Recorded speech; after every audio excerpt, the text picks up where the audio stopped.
Herkese merhaba. Benim adım Abbas İbrahim. 20 yaşındayım.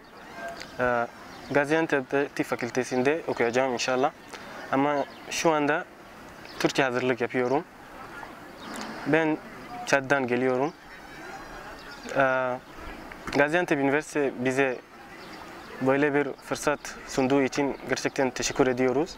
Türkiye'ye gelmeden önce bir arkadaşımla konuştum. GAZİANTEP hakkında bir şeyler bana anlattı. Sonra da geldiğimde yani biraz değişik yoktu bizden. Bizde de üniversite var ama burada yani GAZİANTEP Üniversitesi Avrupa'da olduğu için biraz eğitim düzeyi daha yüksek ve öğretmenler daha tecrübeli. Sonra da alacağımız diploma daha bize faydalı olabilir. Önce hiç Türkçe konuşamıyordum ama zamanla Türkçe öğrendikçe biraz şimdi konuşuyorum. Öğretmenlerimiz bize gerçekten yalnız bırakmadı.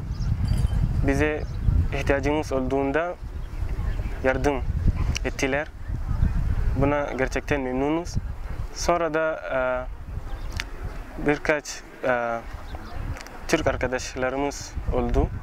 Onlarla fikirlerimizi paylaşıyoruz ve Türkiye hakkında birkaç şeyler bize anlatıyorlar.